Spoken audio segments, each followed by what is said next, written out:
దేవుని నామమునకు మహిమ కలుగునుగాక. ప్రభుని మనం స్తుతించుదాం. హల్లెలూయ, హల్లెలూయ. ప్రభు సన్నిధిలో చక్కని సమయాన్ని మనం కలిగి ఉంటున్నాం. రోజు పెంతెకోస్తు పండుగ దినం. మీకందరికి కూడా పెంతెకోస్తు పండుగ దినపు శుభములు తెలియజేస్తున్నాను. ప్రభు సన్నిధిలో మనము పరిశుద్ధాత్మను గురించి అనేకమైన విషయాలు నేర్చుకోవలసిన వారమై ఉంటున్నాం. అంటే కేవలం పెంతెకోస్తు పండుగ దినము మాత్రమే కాదు, కానీ ఒక దినము ప్రత్యేకంగా నేర్చుకోవడానికి అవకాశం ఉన్నప్పుడు ఆ తర్వాత ప్రతిదినం దానికోసం మనము ఆలోచించేవారుగా ఉంటాం. ఏది ఏమైనా పరిశుద్ధాత్మను గురించి మనము ఎక్కువగా తెలుసుకోవాలి. తెలుసుకున్న కొలదిగా మనము అనుభవిస్తాం. ఇది దేవుని వాక్యం మనకు తెలియజేస్తుంది. యోహాను సువార్తలో ఆ మాట చెప్తాడు, ఒకసారి మనం చూద్దాం. యోహాను సువార్త 14వ అధ్యాయము 17వ వచనంలో, లోకము ఆయనను చూడదు, ఆయనను ఎరుగదు గనుక ఆయనను పొందనేరదు. చూసారా, లోకం ఆయన్ను చూడదు, ఆయనను ఎరుగదు గనుక, ఆయన్ను ఎరుగదు గనుక ఏమంటున్నాడు? ఆయన్ను పొందనేరదు. ఎరుగదు గనుక పొందనేరదు. అది మనం చూస్తున్నాం. మీరు ఆయనను ఎరుగుదురు గనుక మీరు పొందుతారు. ఆయన మీతో ఉంటాడు, మీలో ఉంటాడు. ఎంత అద్భుతమైన విషయం! మీతో ఉంటాడు, అలాగే మీలో ఉంటాడు. మనతో ఉండడం, మనలో ఉండడం చాలా మనం ఊహించలేదు. మనం అడగలేదు దేవుణ్ణి, మనం అడగలేదు, ఆయనే మనకు అనుగ్రహిస్తున్నాడు. కాబట్టి ఎంతటి సహాయం, ఎంతటి సహాయం! కొన్నిసార్లు మనతో ఉండుట అనేది కొంతవరకు మనకు తెలుసు. మనతో ఉన్నప్పుడు, మనుషులు మనతో ఉన్నప్పుడు, కొన్ని విషయాలు మనతో ఉన్నప్పుడు మనము బలము కలిగిన వారుగా ఉంటాం. కొందరు మనుషులు, సైన్యము కావచ్చు, లేక మన చుట్టూ ఉండేవారు కావచ్చు, కుటుంబం కావచ్చు, స్నేహితులు కావచ్చు, మనతో ఉన్నప్పుడు మనం చాలా బలంగా ఉంటాం. కానీ ఆ టీం లేనప్పుడు ఎలా ఉంటుంది? ఆ బలహీనతలన్నీ బయటపడుతూ ఉంటాయి. మనతో ఉండుట అనే దాంట్లో ఎన్ని విషయాలు ఉన్నాయో అవన్నీ కూడా పరిశుద్ధాత్ముడు నెరవేర్చడానికి ఆయన మనతో ఉన్నాడు. చాలా సందర్భాల్లో నేనున్నాను అంటాడు. నేనున్నాను అంటే నీకేది ఉండాలని నువ్వు అనుకుంటున్నావో దానికంటే గొప్పది అక్కడ జరుగుతుంది, అది చెప్తాడు. తర్వాత దేవుని ఆలోచనలు కూడా ఎప్పుడు తగ్గిపోవు, పెరుగుతూనే ఉంటాయి. పరిస్థితులను చూసి దేవుడి ఆలోచనలు తక్కువగా చెయ్యాలనుకోడు, ఇంకా ఎక్కువ అవుతాయి ఆయన ఆలోచనలు. అది మనం చూస్తాం. దేవుని మందిరం గురించి హగ్గయి గ్రంథం చదివినప్పుడు మనకు అర్థమవుతుంది. హగ్గయి గ్రంథం చదివినప్పుడు దేవుని మందిరాన్ని వారు నిర్లక్ష్యం చేసి వారి గృహాలను వారు అలంకరించుకొనుచు, వాటిని నిర్మించుకొనుచు ఆ పనిలో బిజీగా ఉంటారు. దేవుని మందిరం గురించి మాట్లాడితే సమయం ఇంకా రాలేదని మాట్లాడుతూ వాళ్ళ గృహాలు నిర్మించుకొని సౌకర్యవంతంగా మార్చుకోవడానికి వారు ఇష్టపడుతూ ఉంటారు. అది అయిపోయిన తర్వాత పని చేయడానికి, ప్రయాసపడడానికి వారు ఇష్టపడుతూ ఉంటారు. కానీ మందిరాన్ని నిర్లక్ష్యం చేస్తారు. ఆ మందిరం సంవత్సరాలుగా నిర్లక్ష్యం చేయబడిన పరిస్థితుల్లో ఉంది, పునాది వేయబడి. అటువంటి పరిస్థితుల్లో దేవుడు తన ప్రవక్తలను నిలబెడతాడు. కొన్ని సంవత్సరాలైన తర్వాత, ఆ కొన్ని సంవత్సరాల వరకు తీవ్ర ప్రయత్నాలు వీళ్ళు చేస్తూ ఉంటారు. ఎన్ని ప్రయత్నాలు చేసినా కొట్లలో ధాన్యము ఉన్నదా అడుగుతాడు. ఎన్ని ప్రయత్నాలు చేశారు, ఇన్ని సంవత్సరాలు దేవుని మందిరం నిర్లక్ష్యం చేశారు కదా. నేనేమనుకుంటున్నానంటే, మందిరం నిర్మించి ఆ మందిరంలోకి మీరు తీసుకురావలసిన వాటిని, అది ప్రథమ ఫలములు కానీ, కోతకాలము కానీ ఆ యొక్క మొదటి ఫలాలు మందిరములోనికి తీసుకొని రాగానే వెంటనే ఆ స్థలానికి మహిమను, ఆ స్థలానికి ఆశీర్వాదాన్ని పంపాలని నేను చూస్తుంటే మీరేం చేస్తున్నారు? కష్టాన్ని నమ్ముకుంటున్నారు, గృహాలను నిర్మించుకుంటున్నారు, వాటికి ఆ రంగులు దిద్దుతున్నారు, వాటికి చాలా హంగులు ఏర్పాటు చేస్తున్నారు, ఈ పనిలో ఉన్నారు. అయితే అయితే మీ కొట్లలో ధాన్యం ఉన్నదా అనే విషయాన్ని హగ్గై 2:19 మనం చూస్తాం. దానిమ్మ పండ్లైన, ద్రాక్ష రసమైన, అంజూరు పండ్లైన, ఆ యొక్క చెట్లకు ఉండే ఆ ఒలివ ఫలములైన ఉన్నాయా అని అడిగితే ఏవి లేవు. ఎందుకు లేవు అంటే వీరు విత్తనాలు తీసుకొని వెళ్ళి చల్లి ఆ పంట కొరకు ఎదురు చూస్తే ఆ విత్తనాలే మట్టిపాలైపోతున్నాయి. మొలక ఆ జీవం రావడం కాదు, ఉన్న విత్తనాలనే ఆ మంటి పాలైపోతుంది. అటువంటి పరిస్థితి వారికి జరిగింది. 20 బస్తాలు విత్తనాలు వేస్తే 10 బస్తాలే వస్తున్నాయి. చూసారా? ఏంటి, 20 బస్తాల విత్తనాలు తీసుకొని వెళ్తే అందులో 10 బస్తాలే వచ్చాయి. 10 బస్తాల ఆ యొక్క గింజలు, ఆ యొక్క విత్తనాలన్నీ నేల పాలైపోతాయి. అది జరుగుతోంది. దేవుడు చెప్పాడు, అప్పుడు ప్రవక్తలను పంపించి ప్రవక్తల ద్వారా మాట్లాడినప్పుడు వారు అర్థం చేసుకొని దేవుని మందిరాన్ని నిర్మించాలని ఏదో కష్టపడి ఒక చిన్న మందిరాన్ని నిర్మించారు. అయితే మొదటి మందిరం యొక్క మహిమను చూసిన వారు కొంతమంది వృద్ధులు అక్కడ ఉన్నారు. వాళ్ళు చూసి ఆ మందిరం ఏంటి, సొలొమోను కట్టిన మందిరం ఏంటి, ఈరోజు మేము కట్టిన మందిరం ఏంటి పరిస్థితి అని వారు చూస్తారు. చూసి ఏంటి పరిస్థితి అని కొంతమంది దుఃఖముతో కేకలు వేస్తుంటారు, కొంతమంది మొత్తానికి పూర్తయింది అని ఆనందంతో కేకలు వేస్తూ ఉంటారు. అటువంటి పరిస్థితులు మనం చూస్తాం. దేవుడు అక్కడ వారి మధ్యలో మాట్లాడుతాడు, నా ఆత్మ మీ మధ్య ఉన్నది గనక మీరు భయపడకండి అంటాడు. అలాగే దేవుడు మందిరం పట్ల ఉన్న ఆలోచనలను ఆయన వ్యక్తపరుస్తాడు. మందిరం మహిమ తగ్గిపోవడం కాదు. సొలొమోను కట్టినప్పుడేమో అంత మహిమ ఉండి ఇప్పుడు వచ్చేసరికి ఈ విధంగా మనుషులను బట్టి కాదు, అది నన్ను బట్టి ఉంటుంది అన్న విషయాన్ని దేవుడు అక్కడ చెప్తాడు. అది మిమ్మల్ని బట్టి కాదు ఉంది. కాబట్టి మీరు మొదటి మందిరం మహిమను గురించి ఆలోచిస్తూ ఏడుస్తున్నారు కదా, చూసిన వారు కొంతమంది మీలో ఉన్నారు కదా. అయితే ఆయన చెప్పేది ఏంటంటే, ఈ మందిరము యొక్క మహిమ అనేది, ఇది మహిమ లేనిదిగా కనబడుతుంది, కానీ దీనికి మహిమ కలుగుతుంది. ఆ మహిమ ఎంతగా కలుగుతుందంటే మొదటి మందిరము యొక్క మహిమను అది మించుతుంది, మించునంతగా దీనికి మహిమ కలగబోతుంది అన్న విషయాన్ని చెప్పాడు. ఏ విషయంలో కూడా ఇది పోల్చదగినది కాదు. ఏ విషయంలో కూడా, ఆ యొక్క నిర్మించిన వస్తువుల విషయంలో కానీ ఏ విషయంలో కూడా దాంతో పోల్చడానికి ఏ విషయంలో పోల్చలేమనుకుంటున్నప్పుడు దాన్ని మించుతుంది అన్న విషయాన్ని దేవుడు అక్కడ తెలియజేశాడు. దాన్ని మించునంత మహిమ దీనికి ఇస్తాను. మనుషుల్ని బట్టి కాదు, వాళ్ళకి నమ్మకం లేదు,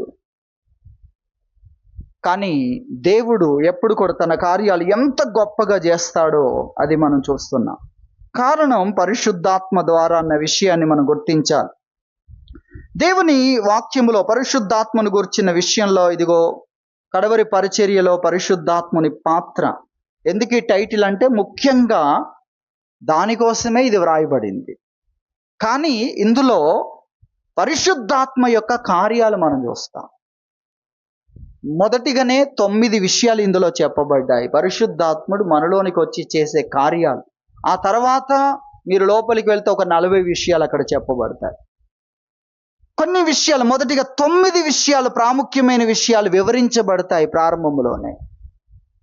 ముఖ్యముగా కడవరి పరిచర్యలో పరిశుద్ధాత్మని పాత్ర, ఇది ముఖ్యంగా వ్రాయబడింది. కానీ పరిశుద్ధాత్మను గూర్చిన అనేకమైన విషయాలు మీరు ఇందులో చదవగలరు.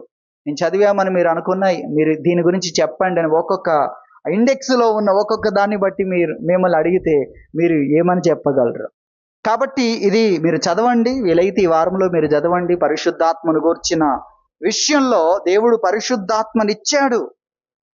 ఇచ్చి ఆయన ఏ విధంగా అపోస్తులు నడిపించాడో, అపోస్తుల కార్యాలు మొదటి నుండి చదవగానే అపోస్తుల ద్వారా జరిగిన కార్యాలు చూస్తే ఆశ్చర్యం. పేతురును దేవుడు వాడుకున్న, పేతురు యోహానులను వాడుకున్న విధానం, అపోస్తులను వాడుకున్న విధానం, అలాగే వారి ద్వారా నెక్స్ట్ జనరేషన్ ఆ బల్ల యొద్ద పరిచర్య చేసే వారిని వాడుకున్న విధానం చూస్తే ఎంత ఆశ్చర్యం. స్టెఫెన్ను వాడుకున్న విధానం, అతనిలో నుండి వచ్చిన ఆ వచనాలను, వాక్యాన్ని ఎదిరించడానికి వారికి మాటలే లేవు. అలాంటి జ్ఞానం అక్కడ ప్రత్యక్షపరచబడింది. తర్వాత ఫిలిప్పును దేవుడు వాడుకున్న విధానం ఆశ్చర్యం. కారణం ఏంటి? పరిశుద్ధాత్మ. ఆర్థిక మంత్రిని కలుసుకోవడానికి ఆ ఆర్థిక మంత్రి అటువైపు వస్తున్నాడు, ఆయనకేం తెలియదు. రోజు వారి కార్యక్రమముగా ఆయన తన పనిలో ఉంటే దేవుడు ఆర్థిక మంత్రిని కలుసుకునేటట్లుగా చేశాడు, అక్కడికి తీసుకొని వెళ్ళాడు. అలాగే అతని దేశానికి ఈ వ్యక్తి వెళ్ళకపోయినా అతని దేశంలో అతడు సాక్షిగా ఉండి అతని ద్వారా జరిగిన కార్యాలు మనకు తెలియదు. దాని అంతటికి ఇదిగో ఫిలిప్పు ద్వారా దేవుడు కార్యాలు చేశాడు. అది మనం చూస్తున్నాం. కాబట్టి పరిశుద్ధాత్మ ద్వారా దేవుడు చేసే కార్యాలు అసాధారణమైనవి. అది మనం అర్థం చేసుకోవాలి. అసాధారణమైన కార్యాలు దేవుడు తన పరిశుద్ధాత్మ ద్వారా జరిగించేవాడై ఉన్నాడు. పరిశుద్ధాత్మను గురించిన విషయంలో మనం ఇంతకుముందు చదువుకున్నాం. అపోస్తుల కార్యం 1వ అధ్యాయము 8వ వచనం మనం చూస్తే, అయినను ఇక్కడ వారు ఒక విషయం అడిగారు, అది మీ పని కాదు, కానీ మీ పని ఏంటి అనేది 8లో, అయినను పరిశుద్ధాత్మ మీ మీదికి వచ్చినప్పుడు మీరు శక్తి నొందెదరు గనుక మీరు యెరూషలేములోను యూదయ సమరయ దేశముల యందంతటను బూదిగంతముల వరకును నాకు సాక్షులై యుందురని వారితో చెప్పాను. ఇది మీ పని. మీరు కాలాలు సమయాలు తెలుసుకోవడం మీ పని కాదు. మీ పని ఏంటంటే ఇది మీ పని. ఏంటా పని? పరిశుద్ధాత్ముని కొరకు ఎదురు చూడడం, పరిశుద్ధాత్ముని మీద ఆధారపడడం. ఆయన మీ మీదికి వచ్చినప్పుడు మీరు ఏమవుతారు? శక్తిని పొందుతారు. అది ఇక్కడ మనం చూస్తున్నాం. మీకు శక్తి కలుగుతుంది. ఆ శక్తి ద్వారా మీరేమవుతారు? నాకు యోదయాలో, అలాగే మొదట యెరూషలేములో, మీరున్న పట్టణములో, తర్వాత మీరున్న దేశములో, యోదయా దేశం, తర్వాత చుట్టుప్రక్కలున్న దేశాలు, సమరయ దేశముల యందంతటా, ఆ తర్వాత బూదిగంతముల వరకు నాకు సాక్షులయ్యుందురు అనే విషయాన్ని చెప్పాడు. ఇక్కడ సాక్షులు అన్నదానికి కూడా మనం చూస్తే మూల పదం గ్రీక్లో ఉపయోగించబడిన ఆ పదాన్ని మనం చూస్తే ఇక్కడ సాక్షులు అన్నదానికి హతసాక్షి అనే మార్టర్ అనే మాటను ఉపయోగించాడు. అంటే ప్రాణాలను కూడా లెక్క చేయకుండా నిలబడే ఒక స్థానము, ఒక స్థాయిలో నిలబడతారు. ప్రాణాన్ని కూడా నువ్వు లెక్క చేయవు నా సాక్షిగా ఉండడానికి. ఆ శక్తి నిన్ను అలా చేస్తుంది. ఎంత గొప్ప విషయం చూడండి. ప్రాణాలను కూడా లెక్క చేయ, నేనున్నదే దీని కొరకు, నా కొరకు పరలోకం సిద్ధపరచబడింది, నా కొరకు నివాసములు ఏర్పాటు చేశాడు. ఇక నేనున్నదే వెలుగుని ఇవ్వడానికి కోసం, సాక్షిగా ఉండడానికి కొరకు, సాక్ష్యము చెప్పడానికి కోసం అని. ఎంతగా అంటే క్రీస్తు కోసమే నేను జీవించే జీవితం, నీ ఉనికి క్రీస్తు ద్వారా చూపించడానికి హతసాక్షిగా కూడా నువ్వు ఉండగలవు. ఆ శక్తి దేనికి భయపడకుండా నిలబడే శక్తి ఎలా వస్తుంది? పరిశుద్ధాత్మని మీదికి వస్తే మీరు శక్తి పొందుతారు. పరిశుద్ధాత్మే శక్తి. చూడండి, పరిశుద్ధాత్ముడే శక్తి. ఇప్పుడు పరిశుద్ధాత్ముడు లేకుండా మన బలహీనతలన్నీ బయటపడుతూ ఉంటాయి, మన లోపాలన్నీ బయటపడుతూ ఉంటాయి. అదే సాతాను చూసే విషయం. నీవు మనుషుల సంగతులనే చూస్తున్నావు. మనుషుల సంగతులు. శత్రువు ఎప్పుడు కూడా వ్యక్తి యొక్క బలహీనతలు ఏంటి, ఎక్కడ భయపడతాడు, ఎక్కడ ఆగిపోతాడు, ఎక్కడ తన సామర్థ్యాన్ని వినియోగించక తత్తరపడుతూ ఉంటాడు, ఎక్కడ దెబ్బ కొడితే అతని యొక్క సామర్థ్యం ఉపయోగించడం అనేది తగ్గిపోతూ వస్తుంది అని చూస్తూ ఉంటాడు. కాబట్టి సాతాను మానవుని యొక్క బలహీనతలన్నీ తెలుసు. అంటే ఆదాము మొదలుకొని ఉన్నవాడు వాడు. ఆదాము మొదలుకొని దగ్గరగా చూస్తున్నవాడు ప్రతి వ్యక్తి. మన లోపాలు కూడా బాగా తెలుసు, మనకంటే ఎక్కువ తెలుసు. మనం మర్చిపోతూ ఉంటాం. అయితే మన బలం ఒకటి ఉంది. అది విశ్వాసం. ఆ యొక్క విశ్వాసం ఏం చెప్తుంటే, దేవుడు నీ కోసం ఉన్నాడు, దేవుడు నీ కోసం ఆలోచిస్తాడు. నువ్వెక్కడ ఆగిపోతావో, నీవెక్కడ బలాన్ని కోల్పోతావో, ఎక్కడ బలహీనుడవో అక్కడే నిన్ను కూర్చోబెట్టి ఆదరించుట అనేది కాదు.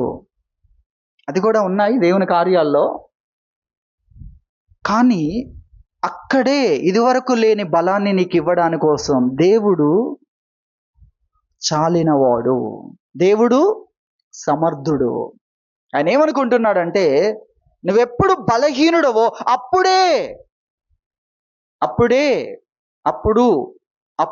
అప్పుడు మాత్రమే నిన్ను బలవంతునిగా, అప్పుడు మాత్రమే బలవంతుడు అంటే బలం ఎక్కడుంది అనేది కొలవడం మొదలు పెడితే, నీ బలములో తారాస్థాయి ఎక్కడ కనబడుతుంది? నువ్వు పూర్తిగా బలహీనంగా ఉన్నప్పుడే. అంతటి బలములో తారాస్థాయి లెక్కించగలిగిన ఆ జీవితంలో ప్రదర్శించే ఆ స్థాయిని నీ ద్వారా ప్రదర్శించాలని దేవుడు ఏం చేస్తున్నాడు? ఆలోచనలు కలిగి ఉన్నాడు, ప్రణాళికలు కలిగి ఉన్నాడు. ఇది ఆశ్చర్యం. నీవు మనుషుల సంగతులనే చూచుచున్నావు, కానీ దేవుని సంగతులు నీకు తెలియవు. దేవుడు ఏం చేస్తాడో, దేవుడు ఏం ఆలోచిస్తాడో, మానవ బలహీనతలో దేవుడు ఏం చేస్తాడో నీకు తెలియదు. మనిషి బలహీనమైనప్పుడు దేవుడు ఏం చేస్తాడో, ఆ మనిషిని, ఆ బలహీనమైన దాన్ని ఆయన చేతుల్లోకి తీసుకుంటే దాని వేగం వేరు. ఆ బలహీనమైన వ్యక్తి దేవుని మీద ఆధారపడగలిగితే, యెహోవా కొరకు ఎదురు చూడగలిగితే ఏం జరుగుతుంది? అలయక పరుగెత్తుదురు, సొమ్మసిల్లక నడిచిపోవుదురు. ఆ నడకలో సొమ్మసిల్లుట అనేదే లేదు. ఏం నడక అది? ఏం నడక? అలాగే ఆ పరుగులో, పరిగెత్తడంలోనే శక్తి తగ్గిపోద్ది కొంత సమయం తర్వాత. కానీ ఆ పరుగులో అలసట లేని పరుగు ఎలా వచ్చింది? యెహోవా కొరకు ఎదురు చూచుట ద్వారా నూతన బలం, లేని బలం వచ్చింది. ఆ బలములో బలహీనతే లేదు. చూసారా? హల్లెలూయా. ఆ బలములో బలహీనతే లేని బలం ఎలా వచ్చింది? ఎప్పుడొచ్చింది? తన బలహీనతలో వచ్చింది. అందుకే నేనెప్పుడు బలహీనుడనో అప్పుడే బలవంతుణ్ణి అనే కొటేషన్ వచ్చింది. ఎలా వచ్చింది?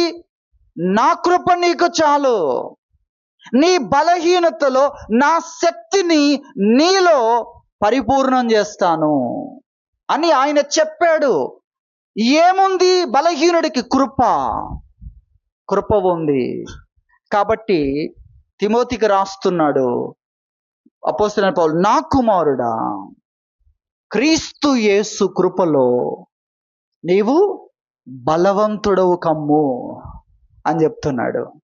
ఆయన కృపలో నీకు బలముంది. నీ బలహీనతలన్నిటిలో కూడా నిన్ను బలవంతునిగా చేసే ప్రణాళిక దేవునికి ఉంది. దానికి నేనేం చేయాలి? ఆధారపడాలి. ఇది మన ముగింపు. ఆధారపడాలి. ఎంత ఆధారపడితే అంతగా కార్యాలు జరుగుతాయి. కాబట్టి ఆధారపడుటే ఇక్కడ మనం నేర్చుకోవాల్సింది. మనం చేయాల్సింది ఏంటి? ఆధారపడడమే. కానీ మనము భౌతిక విషయాల్లో బాగా ఆధారపడతాం. భౌతిక విషయాలకు సంబంధించిన వ్యక్తుల మీద, న్యాయం కొరకు న్యాయస్థానాలు, ఆర్థిక విషయాల కొరకు ఆర్థిక సంబంధమైన ఆశ్రయాలు ఎలా ఆధారపడతాం? అలాగే ఆరోగ్య సమస్యలు ఎదుర్కొంటున్నప్పుడు ఎలా ఆధారపడతాం? పొద్దున ఒక టాబ్లెట్, మధ్యాహ్నం ఒక టాబ్లెట్, రాత్రికి ఒక టాబ్లెట్, 3 పూటలు. ప్రార్థన మాత్రం మీకు అర్థమైందా? నీ ఆశ, నీ యొక్క ఆశ్రయం, నీ కేకలు, నీ దీన స్థితిని బట్టి నీవు దేవుణ్ణి ఆశ్రయించుట అనే సంగతి ఏంటి? ఛార్జింగ్ తొందరగా అయిపోతుంది. ఏం చేస్తాం? తొందరగా అయిపోతే పక్కన పెడతావా? అయిపోయినా సరే మళ్ళీ ఛార్జింగ్లో పెడతాం కదా. కొన్ని ఒక్కసారి చేస్తే సరిపోతుంది దానికి, కానీ కొన్నిటికి ఒక్కసారి చేస్తే సరిపోవట్లేదు. తొందరగా దీని శక్తి తగ్గిపోతుంది. కాబట్టి ఎక్కువ సార్లు దీన్ని ఏం చేయాలి? ఛార్జింగ్లో పెట్టాలి. పొద్దున ప్రార్థన చేశాను, కానీ మధ్యాహ్నానికే సరిపోలేదు. మళ్ళీ చేయాలి ప్రార్థన. మళ్ళీ దేవుని తట్టు యెహోవా కొరకు ఎదురు చూడాలి. మళ్ళీ సాయంకాలానికి ఆ మధ్యాహ్నపు ఆ ఉత్సాహం, ఉద్యమం సరిపోలేదు.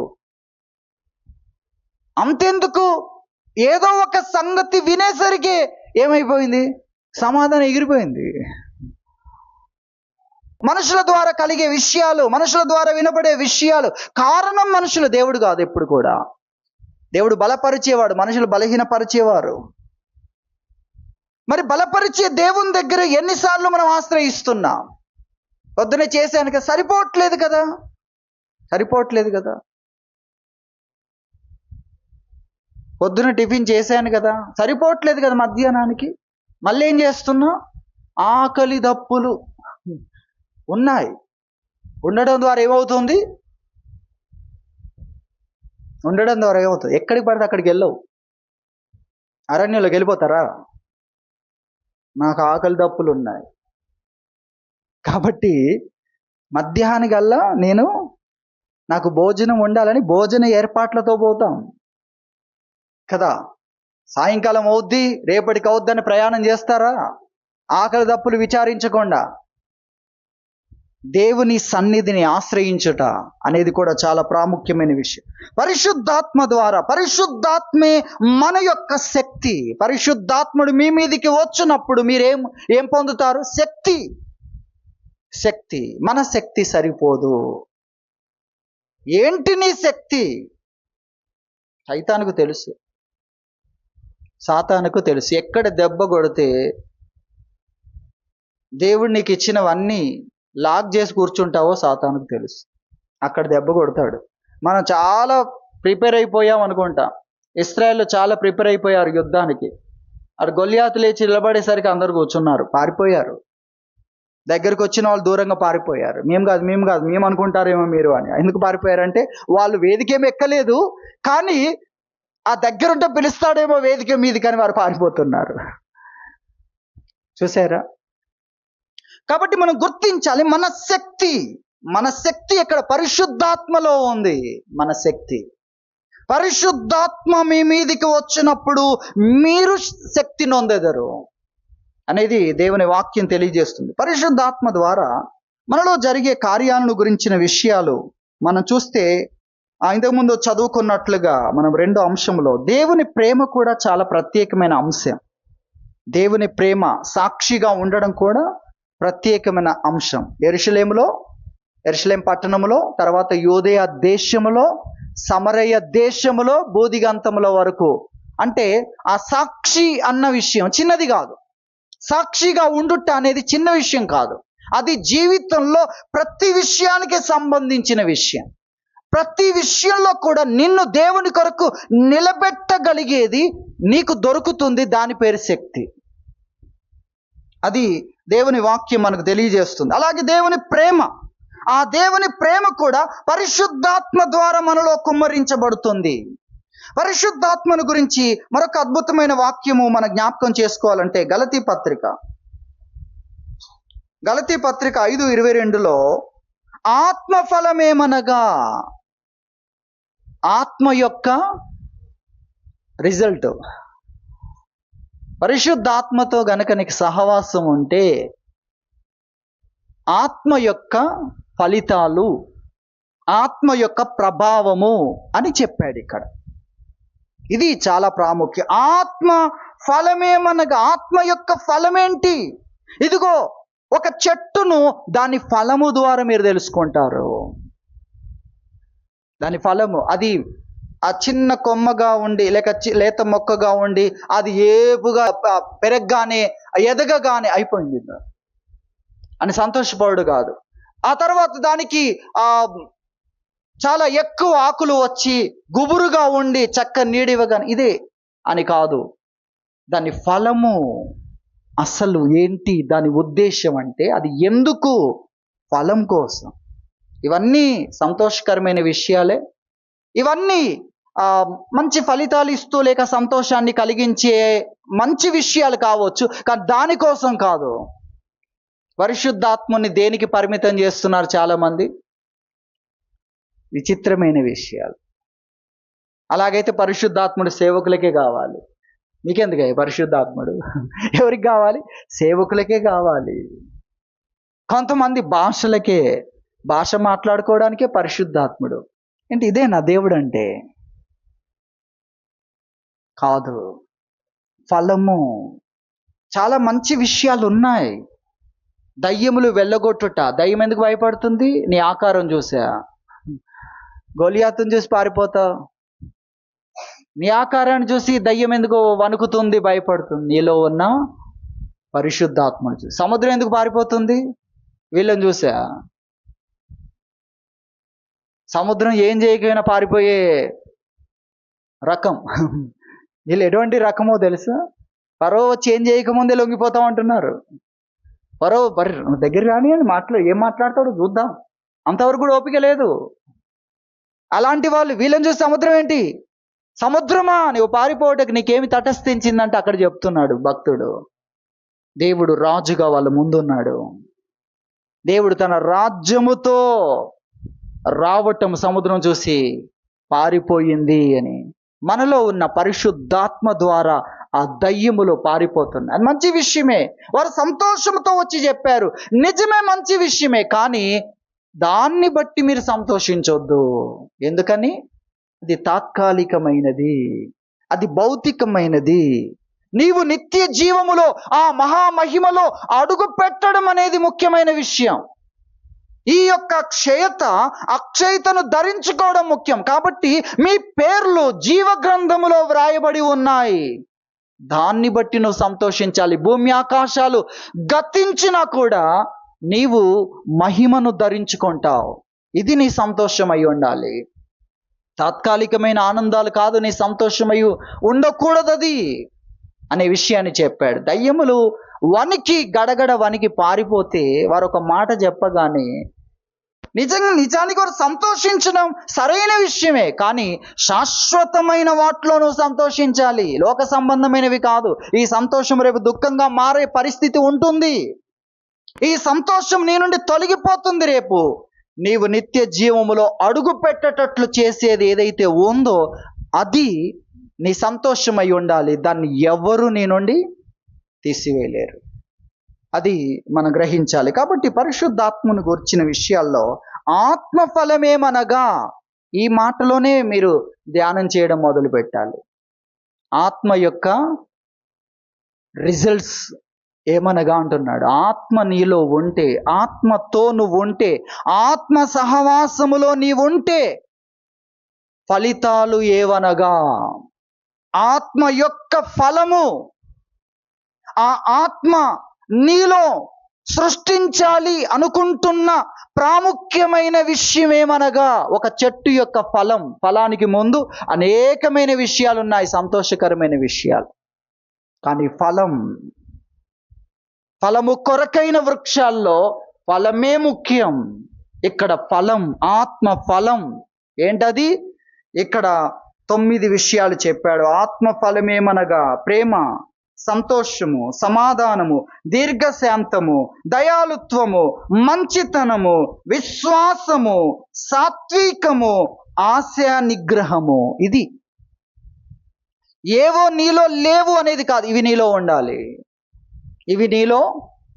ఇది లేకపోతే మిగిలినవి వస్తాయి. దయ్యాన్ని వెలగొట్టాడు.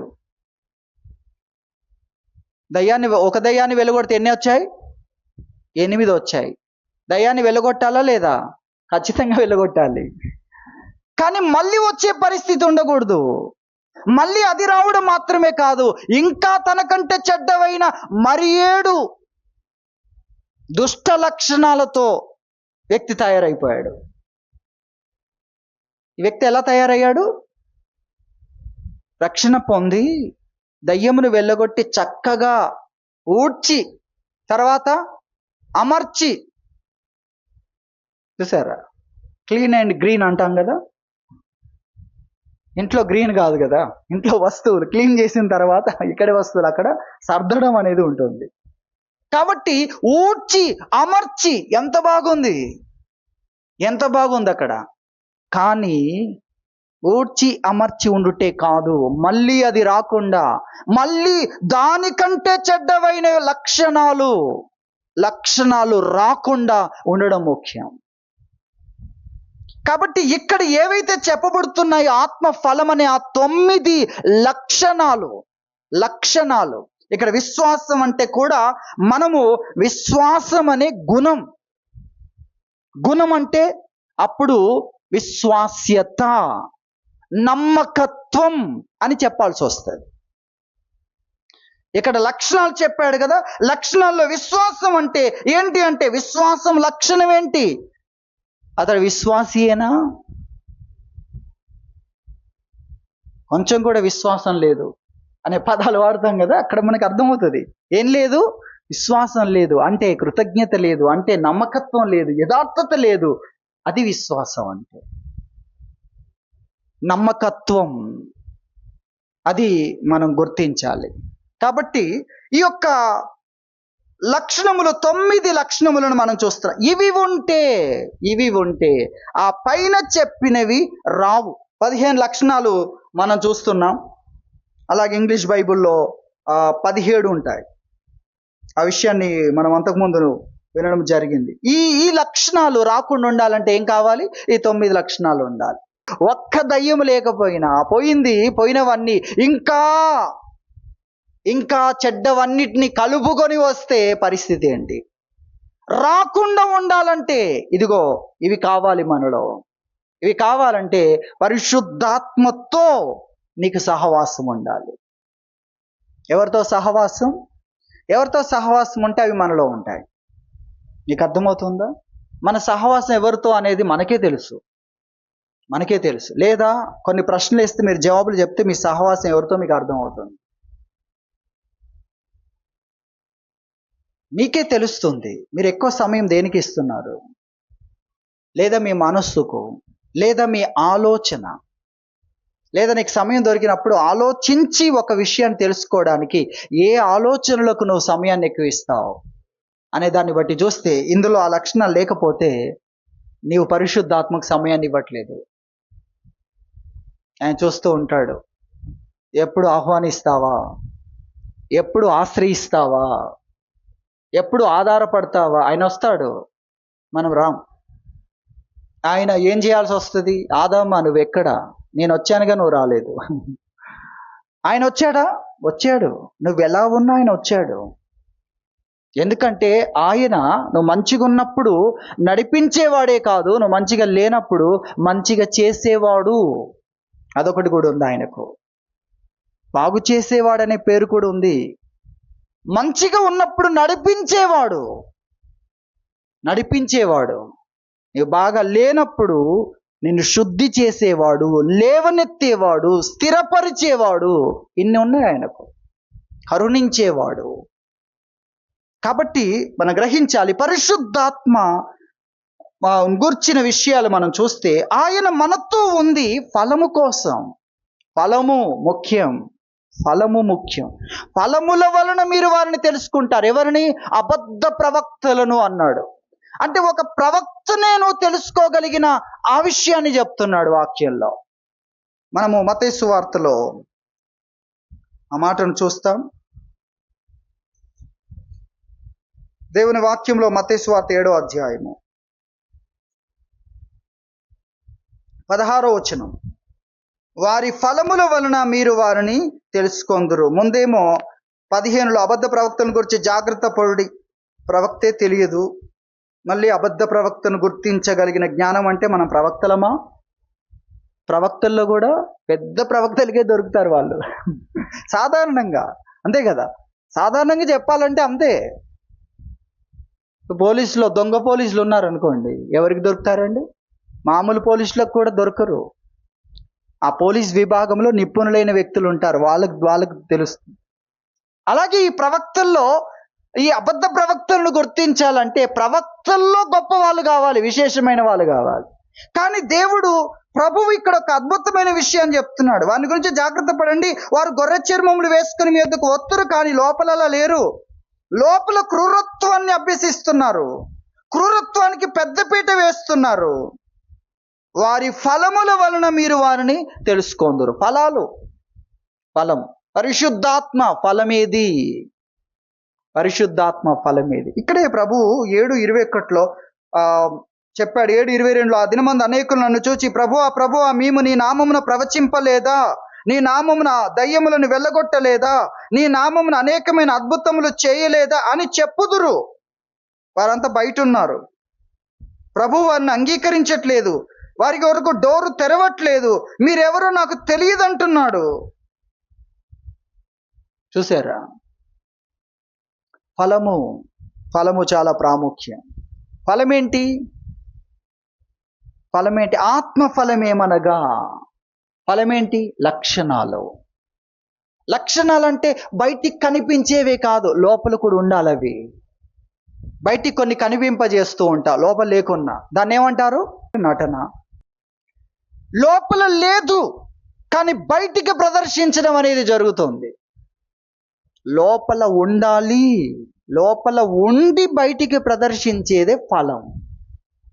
ఫలం అంటే అర్థమవుతుంది కదా, లోపల ఉండి. అందుకే దేవుడు దీనత్వము గురించి చెప్పేటప్పుడు దీన మనస్సు అని చెప్పాడు. మనస్సులో నుండి ఆ దీనత్వం రావాలి. ఆ దీనత్వం అనేది లోపల తప్పదు. ఇప్పుడు మార్గం లేదు, ఇప్పుడు సమయం కాదు.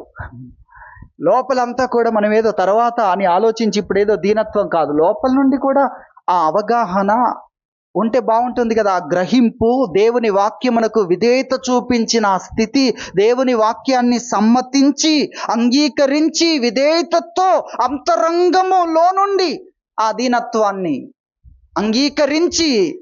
అంగీకరించి చూపించగలిగితే అది ఫలము. కాబట్టి మీరు వారి ఫలముల వలన తెలుసుకుంటారు. ఫలం ఇక్కడ చెప్తున్నాడు, ఆత్మ ఫలమేమనగా ఫలము కోసం పరిశుద్ధాత్మ. కొంతమంది భాషల కొరకు, కొంతమంది దయ్యాలు వెళ్ళగొట్టుట కొరకు, కొంతమంది ప్రవచనాల కోసం, కొంతమందికి పరిశుద్ధాత్మ అద్భుతాల కోసం. మరి పరిశుద్ధాత్ముడు నుండి బయట నిలబడితే అదా పరిశుద్ధాత్ముడు అంటే దేవుని ముద్ర, రుజువు. ఏంటి రుజువు? నువ్వు దేవుని సంబంధి. మరి దేవుని సంబంధాన్ని రుజువు బయట ఉంటాడా? మరి బయట ఎందుకున్నారు వీరు? భాషలు ఉన్నా, ప్రవచనాలు ఉన్నా, అద్భుతాలు ఉన్నా, నిజానికి అవి చాలా గొప్పవి. నిజానికి అవి దేవుని సేవకులకు మాత్రమే ఇవ్వబడతాయి, అంటే పరిచర్య చేసే వారికి మాత్రమే. ఏవి? ప్రవచనాలు, దయ్యములు వెళ్ళగొట్టుట, అద్భుతాలు ఎవరు? దేవుని సేవకులైన వారే. కానీ పరిశుద్ధాత్ముడు నీలోనికి వచ్చింది మొదట నిన్ను ఫలభరితమైన వ్యక్తిగా చేయడానికి. ఏంటా ఫలము అనేది మనం చూస్తే ప్రేమ, అలాగే సంతోషము, అలాగే సమాధానము, అలాగే దీర్ఘశాంతం. ఎంతవరకు శాంతంగా ఉండాలి అడగం. ఎంతవరకు శాంతంగా ఉండాలని అడగం. శాంతమే మా యొక్క సహనమే మా శీలము అన్నట్లుగా చెప్తాం. అదే మా యొక్క స్వభావ సిద్ధమైంది, దేవుడిచ్చిన మారు మనసుకు సంబంధించిన స్వభావం. అది అంతకుముందు అది కాదు. కానీ ఎప్పుడు నీ నూతన సృష్టిగా దేవునిలో నా ఉనికి యొక్క సహజత్వం ఏంటంటే సహనము, మృదుత్వము, శాంతము. అది మనం చూస్తున్నాం. దీర్ఘశాంతం, ఇవన్నీ కూడా ఎటువంటి అద్భుతమైన లక్షణాలు. ఇవి లేకపోతే ప్రమాదమే. ఇవి ఉంటేనే నిశ్చయత, నిర్ధారణ. ఏవో లేవని కాదు, ఇది లేకపోతేనే మైనస్. మీరు వింటున్నారా దేవుని వాక్యం? ఇవి లేకపోతే నువ్వు ప్రమాదంలో ఉన్నావు. నీకు నిశ్చయత లేదు, నీకు ముద్ర లేదు. ఫలము రావాలి, ఫలము కావాలి, ఫలించాలి. ఫలము లేని చెట్టు 3 ఏళ్ల నుండి ఈ చెట్టున ఫలములు వెతుకుతున్నాను, అంజూరపు చెట్టు అన్ని బాగానే ఉన్నాయి, కానీ అసలైంది లేదు. అసలైంది ఏంటి? ఫలము. ఇవన్నీ కూడా ఈ ఏపుగా పెరగడానికి, కానీ ఆ అంజూరపు చెట్టు ఆ ఏపుగా పెరగడానికి, చక్కని నీడనివ్వడానికి ఏవైనా అవన్నీ దీనికోసమే. దీని కొరకే దాని ప్రత్యేకత. ఇది లేకపోతే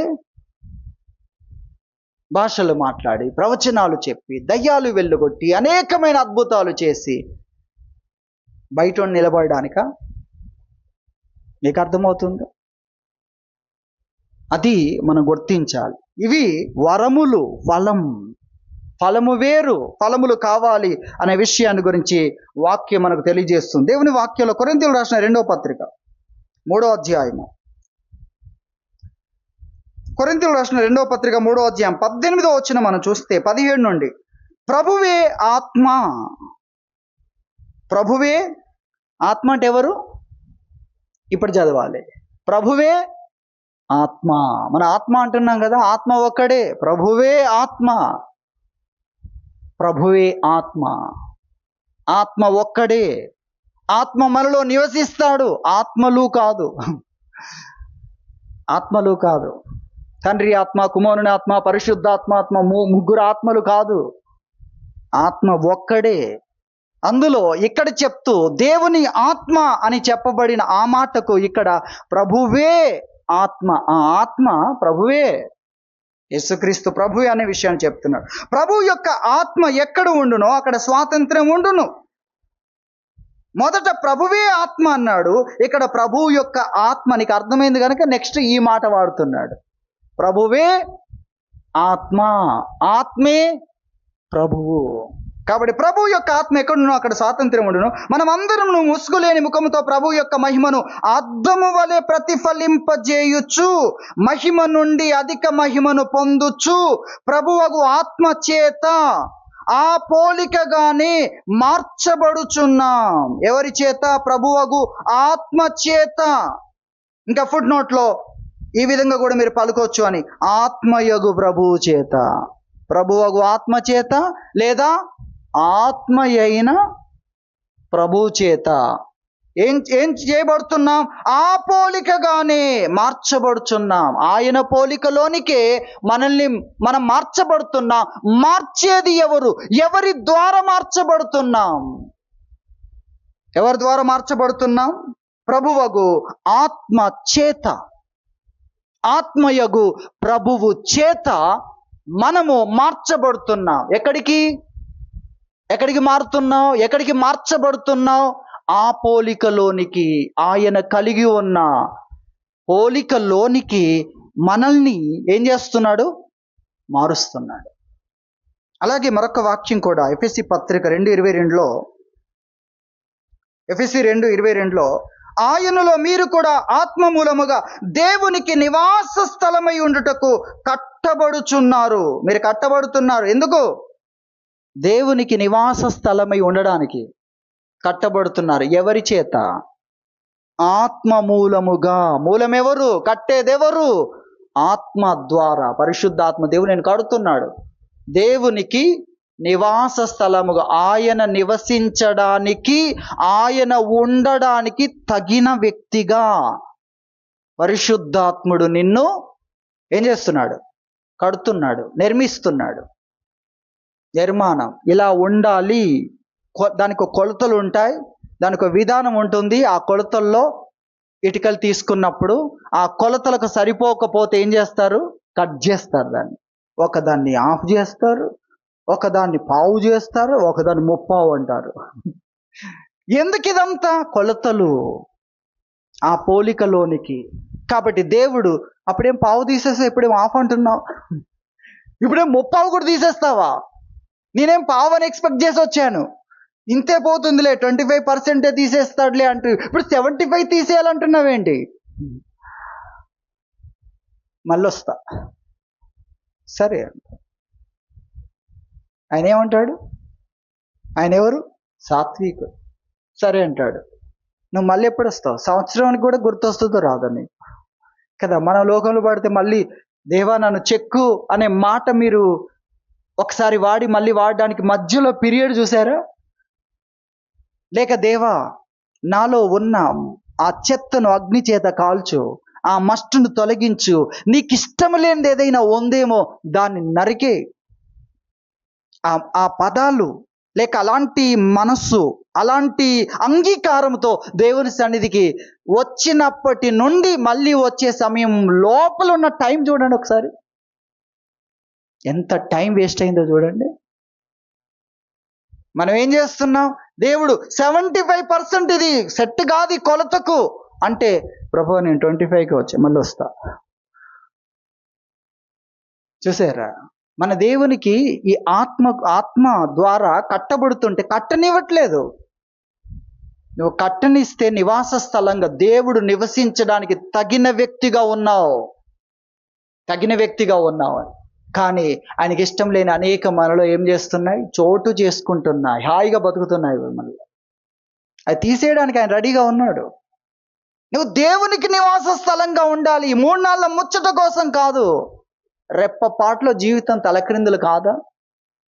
ఆలోచించండి. ఈ మాంసం ముద్దను నమ్ముకుంటే ఏంటండి కదా, ఈ రక్త మాంసాలు దీన్ని నమ్ముకుంటే ఇది చితికిపోవడం ఎంతసేపు, ఇది నశించు మృగమును పోలినదిగా కావడం ఎంతసేపు, ఎలాగైనా కావచ్చు. ప్రకృతి వైపరీత్యాలనండి, మానవ తప్పిదాలనండి, ఏవైనా కావచ్చు.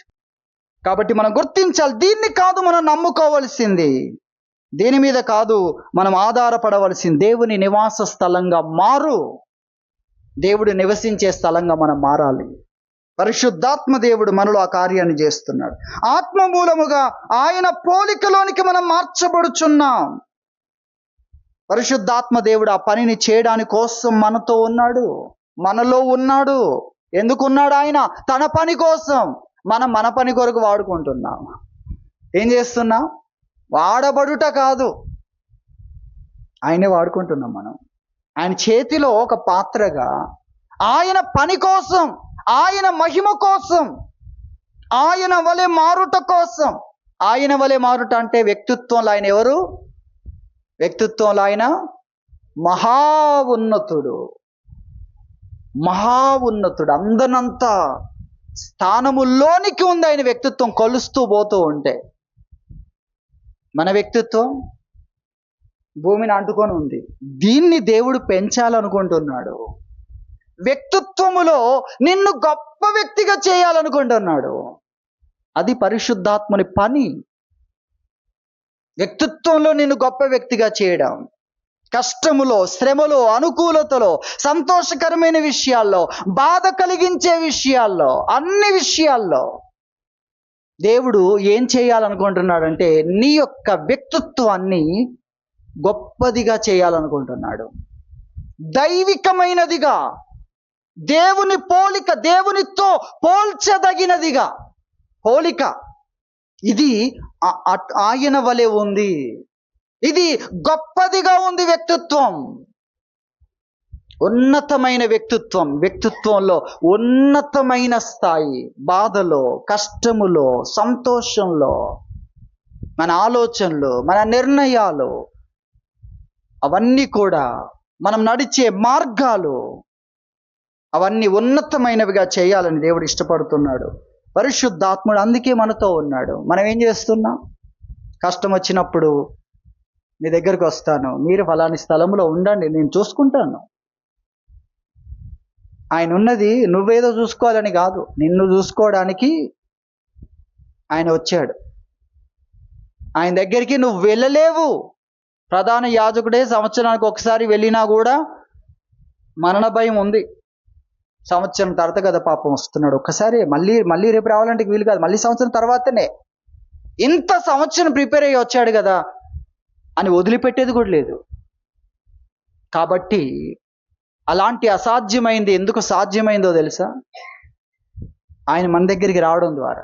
మరి మన దగ్గరికి ఆయన ఎందుకు అంతగా దిగొచ్చాడు తెలుసా? మధ్యలో ఒకటి ఉంది, యేసు రక్తం ఉంది. అదే కారణం. అది మనం గుర్తించాలి. ఆ రక్తం మనల్ని ఆయన రాగలిగినంతగా పరిశుద్ధతను మనలో కలగజేస్తుంది. ఆయన నివసించగలిగినంత ఆ స్థితిని, యోగ్యతను మనలో కలగజేస్తుంది. ఆ రక్తం అద్భుతాలు సృష్టిస్తుంది. దేవుడు వెంటనే మనల్ని నడిపించడానికి ఆటంకాలు లేకుండా చేస్తుంది. కానీ ఇక్కడ సమస్య ఏంటంటే విధేయత. ఆధారపడాలి ఆహారం కంటే ఎక్కువగా. కాబట్టి ఆశ్రయించడం ఒకటి, రెండవది లోబడడం. ఈ రెండు విషయాలు మనకు కావాలి అనేది ప్రభు మనకు తెలియజేస్తున్నాడు. కాబట్టి మనం నేర్చుకుంటున్నాం, పరిశుద్ధాత్ముడు మనతో ఉన్నది ఎందుకొరకు? ఉన్నతమైన వ్యక్తిత్వం, మన వ్యక్తిత్వాన్ని ఉన్నతమైనదిగా చేయడానికి. మనలో నుండి కనబడుతున్న వ్యక్తిత్వం అనేది ఉంది చూస్తారా, అధికారం వచ్చినప్పుడు నీ వ్యక్తిత్వం ఎలా ఉంది? దిగజారుడు ఉందా? ఉన్నతమైనదిగా ఉందా? ఉన్నత వ్యక్తిత్వం కోసమే పరిశుద్ధాత్ముడు మనలో ఉన్నాడు. దేవుని పోలికగా మార్చడానికి ఆయన మనతో ఉన్నాడు అన్న విషయాన్ని, దేవుని ప్రేమను మనలో నింపడానికి ఆయన మనలో ఉన్నాడు. దేవుని ప్రేమను మనకు ఆయన అనుగ్రహించడంలో ఆ ప్రేమే అన్నిటికీ మూలం. మనము 1 కొరింథీ 13వ అధ్యాయం చదివితే వరాలన్నీ చెప్తాడు, జ్ఞానమంతా చెప్తాడు, మర్మాలన్నీ చెప్తాడు. కానీ ప్రేమ లేకపోతే అన్ని వ్యర్థం అంటాడు. వరాలంటే ఏమనుకుంటున్నారు? వరాల్లో గొప్ప వరం ఏంటి? భాషల వరమా? మనుషుల భాషలా, దేవదూతల భాషలా? 14వ అధ్యాయం చదివితే మీకు అర్థమవుతుంది. ప్రవచన వరం, అది కూడా చెప్పాడు అందులో, అది కూడా చెప్పాడు. జ్ఞానమంతా చెప్పాడు, మర్మములన్నీ చెప్పాడు. కానీ ప్రేమ లేకపోతే ఇదంతా దేవుని వల్ల పొందినా కూడా వ్యర్థమే అన్నాడు. అన్నీ మీరు చేయు కార్యములన్నీ ఎలా చేయాలి? ప్రేమతో చేయండి. 1 కొరింథీ 16వ అధ్యాయము, 1 కొరింథీ 16వ అధ్యాయం 14వ వచనంలో ఈ మాట మీరు చూస్తారు. మీరు చేయు కార్యములన్నీ, ప్రతి కార్యము దేవుని చేత గుర్తించబడాలంటే దాంట్లో ఏం కలవాలి? ప్రేమ, దేవుని ప్రేమ కలవాలి. స్వార్థము లేని త్యాగపూరితమైన దానితో ఉండే కార్యాలన్నీ దేవుని చేత గుర్తించబడతాయి. కాబట్టి మీరు చేయు కార్యములన్నిట్లో ఏముండాలి? ప్రేమ ఉండాలి. ఎందుకు ప్రేమ ఉండాలి? అదే ఇక్కడ కాదు, అక్కడ కూడా గుర్తించబడుతుంది. దేవుని సభలో, దేవదూతల సభలో, మహాభక్తులున్న సభలోనే అది ఘనపరచబడుతుంది. ప్రతిఫలాన్ని పొందే అంత గొప్పదవుతుంది ప్రేమ చేరినప్పుడు. లేదా ఆ రాకెట్ ఇంతవరకు పోద్ది, అర్థమవుతుంది? పరలోకం వరకు చేరుకోలేదు అది. నీ కార్యము ఇక్కడి వరకే గుర్తించబడుతుంది. దేవుని గ్రంథములో రాసి అంత గొప్పదిగా ఉండాలంటే దాంట్లో ఏం చేరాలి? ప్రేమ. దాని వెనకాల ఆ కార్యాన్ని ప్రేరేపించింది ఏమై ఉండాలి? ప్రేమ అయి ఉండాలి. కోపము కాదు, ద్వేషము కాదు, పని అయిపోద్దిగా. మనకి రిస్కులన్నీ ఎందుకు? చేతులు కడుక్కున్నట్టు అయిపోద్ది. అంటే ప్రేమనా? కాదు. కోపముతో, ద్వేషముతో ఎన్ని చేస్తుంటారో ప్రేమతోనే చేయరు. కోపంతో ఎన్ని చేస్తారు తెలుసా? రోజు ఉంటాయి, రోజువారీ కార్యక్రమాలు. చేసే కార్యాలన్నీ ప్రేమతో చేయండి. ఎందుకు? దేవుని చేత గుర్తించబడాలి కదా. మనం చేసే కార్యాల్లో ఎన్నిట్లో ప్రేమ ఉంది? ఎన్నిట్లో ప్రేమ ఉంది? ఈ లోక సంబంధమైన విషయాలతో మనం చేస్తున్నామేమో, దాన్ని ప్రక్కన పెట్టండి. అది మనుషుల చేత గుర్తించబడుతుంది అంతవరకే. మరి దేవుని చేత గుర్తించబడేదానికి మళ్ళీ ఎప్పుడు తీసుకుంటావు టైం? ఈ 100 సంవత్సరాల తర్వాత ఏదైనా నీకు ఉందా? లేదు కదా. ఇక్కడే ఇదే టైం, ఈ టైమునే నువ్వు దీనికా దానికా ఒక్కటే. ఈ టైమును దేనికో ఒక్కదానికి నువ్వు ఉపయోగించాలి. అది మనుషుల చేత గుర్తించబడడానికా, లేక దేవుని చేత గుర్తింపు పొందడానికా? దేవుడు అన్న పదం ప్రక్కన పెడితే ఇక అంతే. ఇక మళ్ళీ నువ్వేం చేయలేవు దాన్ని. మళ్ళీ నెక్స్ట్ ఇంకో కార్యానికి అవకాశం వచ్చినప్పుడే. ఇది మనం అర్థం చేసుకోవాలి. అన్ని మనుషుల కొరకు చేసి, దేవా నీకు తెలుసు కదా అంటే, నాకు తెలుసు. ఏం తెలుసు? నువ్వు నా కొరకు చేసిన సంగతి నాకు తెలియదు, అది చెప్పాల్సి వస్తుంది. నువ్వు నిత్య జీవం కోసం చేసింది నాకు తెలియదు. నువ్వు చేసిన ప్రతిదీ మనుషుల గుర్తింపు కొరకు, మనుషుల కొరకు, ఇక్కడి కోసమే. అక్కడి కొరకైతే దేవుడు కోరేదేంటి? దేవుడు తెలియజేసింది ఏంటి, నేను నడుచుకోవాలని నా కోసం ఏర్పాటు చేసిన మార్గం ఏంటి, దేవుని చిత్తం ఏంటి అని కూర్చునే వ్యక్తివి, తెలుసుకునే వ్యక్తివి. తెలుసుకోలేదు. మనుషులందరూ ఏం చేస్తున్నారు అంతా నాకు తెలుసు. ఏం తెలుసు? వాళ్ళు చేసేది, వీళ్ళు చేసేది, వాళ్ళు చెప్పేది, వీళ్ళు చెప్పేది. దేవుడు చెప్పేది తెలుసా? అసలు సంగతి ఏంటని కూర్చున్నావా? శాస్త్రుల మాటలకి ఏంటి కానీ ధర్మశాస్త్రం ఏం చెప్తుంది?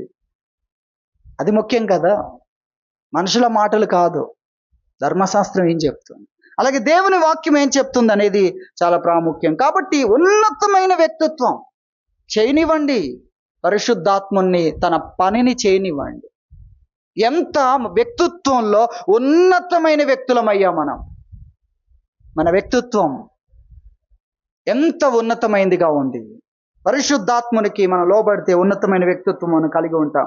కాబట్టి మనల్ని దేవుని పోలికలోనికి మార్చడానికి కోసం, మనల్ని ఉన్నతమైన వ్యక్తిత్వం గలవారిగా చేయడానికి కోసం పరిశుద్ధాత్ముడు ఉన్నాడు. ఆయన మనలో కుమ్మరించేది ప్రేమ అనే విషయాన్ని విన్నాం. ప్రేమ, ఆ ప్రేమ లేకపోతే వరములన్నీ వ్యర్థమవుతున్నాయి. మనుషుల భాషలు, దేవదూతల భాషల ద్వారా ప్రయోజనం లేదా? 14వ అధ్యాయం చదవండి, ఉన్నదని చెప్పాడు.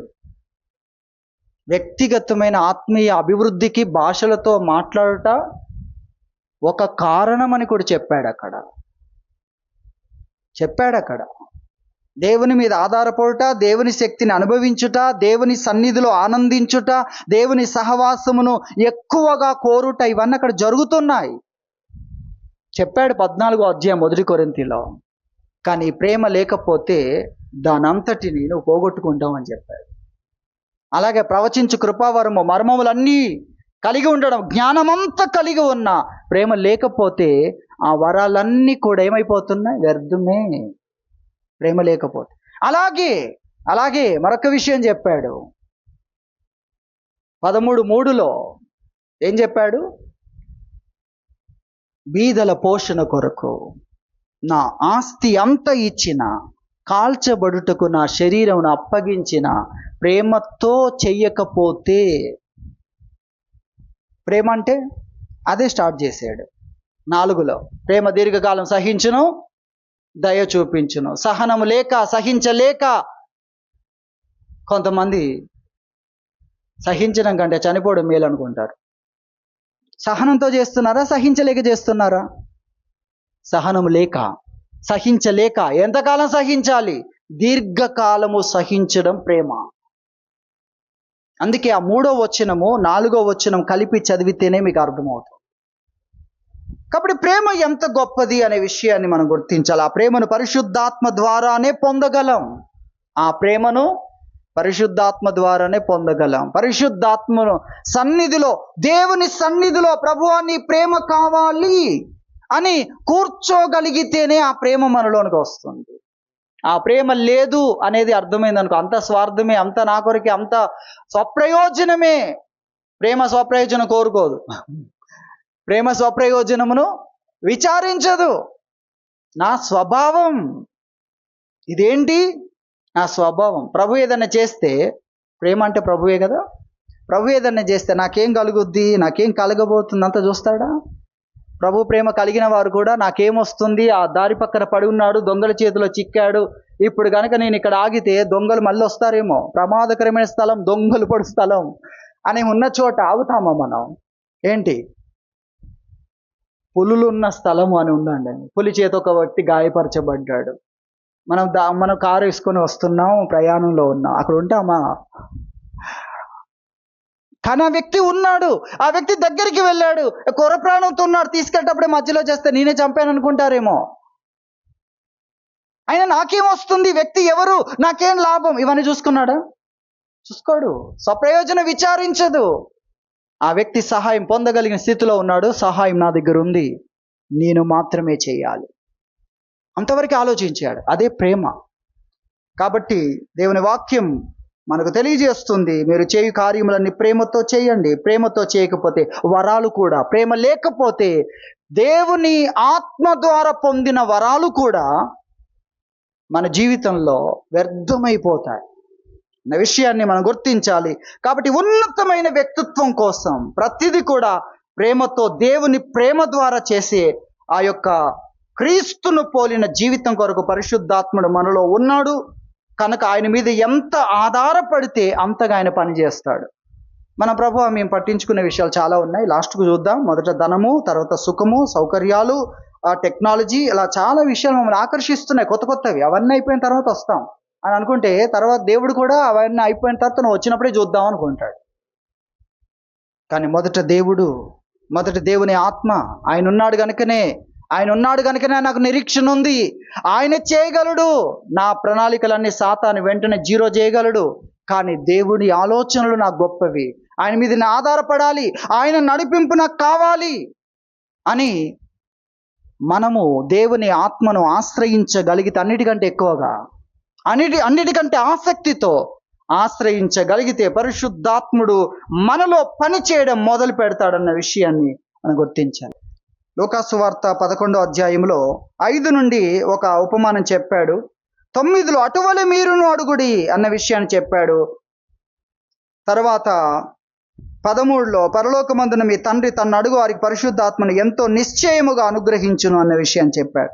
ఎలా అడగాలి? ఇదిగో 8లో అతడు తన స్నేహితుడైనందున లేచి ఇయ్యకపోయినను అతడు సిగ్గుమాలి మాటికి అడుగుట వలన లేచి అతనికి కావలసినవన్నీ ఇచ్చును అని మీతో చెప్పుచున్నాను. అటువలే